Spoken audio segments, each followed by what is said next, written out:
हिंदू युवक की हत्या के बाद बांग्लादेश के खिलाफ हिंदू संगठनों का फूटा गुस्सा। बुलंदशहर जागरण मंच, राष्ट्रीय चेतन मिशन, व्यापार संगठन व अन्य हिंदू संगठनों ने भारत के प्रधानमंत्री के नाम एक लिखित ज्ञापन जिलाधिकारी महोदय को सौंपा, जिसमें बांग्लादेश में हिंदू नागरिक दीपू दास की नृशंस हत्या और हिंदू मानबिंदुओं पर हमले के संबंध में विरोध दर्ज कराते हुए न्याय व सुरक्षा की मांग करते हुए बांग्लादेश के प्रधानमंत्री का पुतला कालेआम चौराहे पर फूंक कर अपना विरोध प्रकट किया।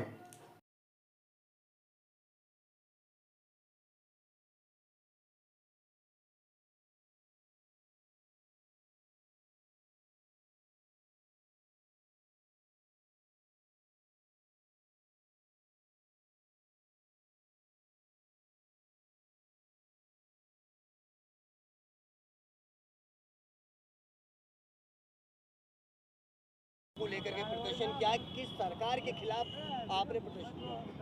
सरकार तो बांग्लादेश की है, लेकिन हम अपनी सरकार को जगा रहे हैं, जो सोई हुई सरकार है।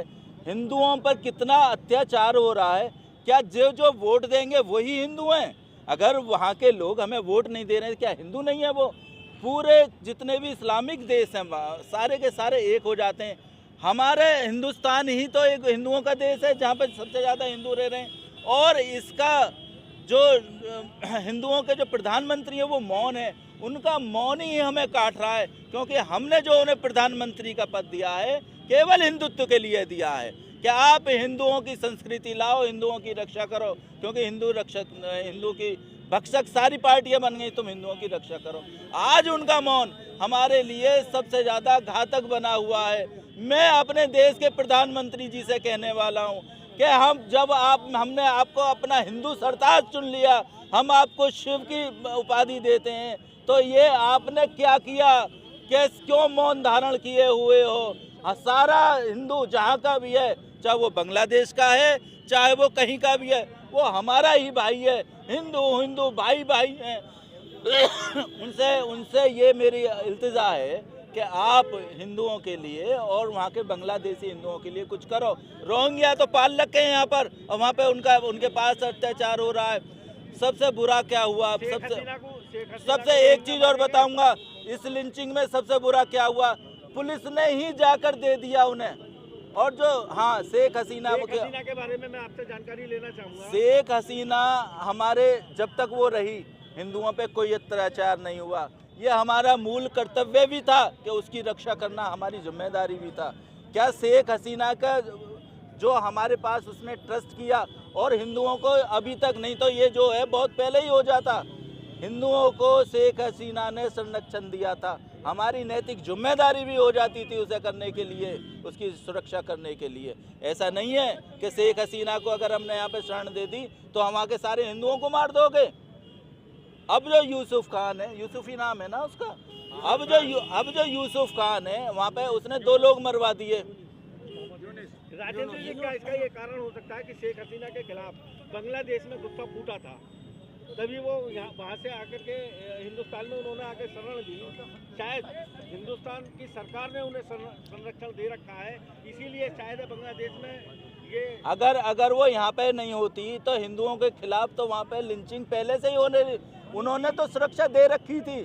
जैसे ही उनके साथ हुआ, अभी 2 लोग मरे हैं वहाँ पर। ऐसा आ रहा कि भारत ने मरवाया उन्हें। मैं कह रहा हूँ कि वहाँ के प्रधानमंत्री ने मरवाया है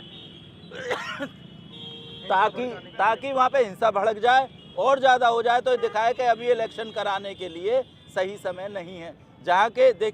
जहाँ आतंकवादी पैदा होते हैं वो उसी देश को नुकसान करते हैं। मैं प्रधानमंत्री जी से ये कहना चाहता हूँ, जब अब बलोचों के लिए आपने प्रधानमंत्री लाल किले से कहा बलूचों की रक्षा के लिए, तो अब क्यों मौन है? हम सब के अंदर पीड़ा है, हम सब हिंदू हैं पहले, और हमारे अंदर की पीड़ा केवल आपके लिए है कि जो सरकार है आपसे और आपके लिए सिवा हम किससे कहेंगे? हमने कोई और सरकार नहीं चुनी, हमने हिंदुत्व सरकार चुनी है। अगर आज कालेआम का पुतला दहन किया जा रहा है, क्या मामले में किया जा रहा है? आज का पुतले दहन का जो कार्यक्रम है सांकेतिक है।